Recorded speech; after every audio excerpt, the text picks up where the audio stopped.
Believe in yourself. Have faith in your abilities. Without a humble but reasonable confidence in your own powers, you cannot be successful or happy. But with sound self-confidence, you can succeed. A sense of inferiority and inadequacy interferes with the attainment of your hopes, but self-confidence leads to self-realization and successful achievement. It is appalling to realize the number of pathetic people who are hampered and made miserable by the malady called the inferiority complex. But you need not suffer from this trouble. When proper steps are taken, it can be overcome. You can develop creative faith in yourself, faith that is justified. After speaking to a convention of businessmen in a city auditorium, I was on the stage greeting people when a man approached me and with a peculiar intensity of manner asked, "May I talk with you about a matter of desperate importance to me?" I asked him to remain until the others had gone. Then we went backstage and sat down. "I'm in this town to handle the most important business deal of my life," he explained. "If I succeed, it means everything to me. If I fail, I'm done for."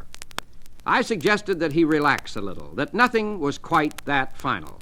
If he succeeded, that was fine. If he didn't, well, tomorrow was another day.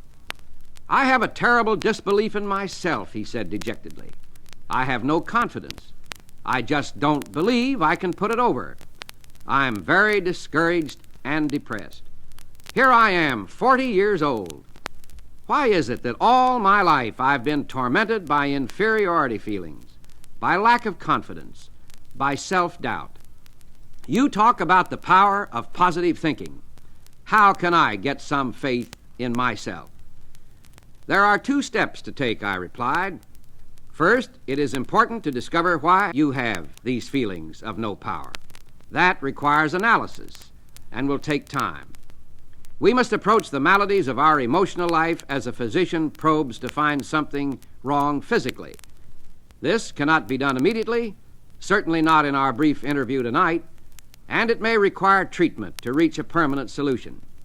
But to pull you through this immediate crisis, I can give you a formula which will work if you will use it. As you walk down the street tonight, I suggest that you repeat certain words which I shall give you.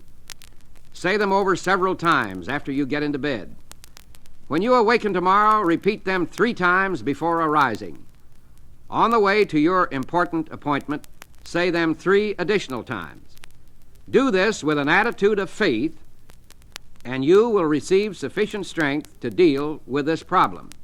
Following is the affirmation which I gave him. "I can do all things through Christ which strengtheneth me." I watched him square his shoulders and walk out into the night. He seemed a pathetic figure, and yet the way he carried himself as he disappeared showed that creative faith was already at work in his mind. Subsequently, he reported that this simple formula did wonders for him, and he added, "It seems incredible that a few words from the Bible, a positive point of view, could do so much for a person." There are various causes of inferiority feelings, and not a few stem from childhood. For example, an executive consulted me about a young man whom he wished to advance in his company.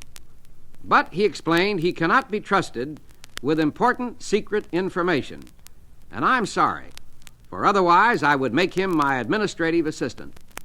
He has all the other necessary qualifications, but he talks too much, and without meaning to do so, divulges matters of a private and important nature. Upon analysis, I found that this young man talked too much simply because of an inferiority feeling. To compensate for that, he succumbed to the temptation of parading his knowledge.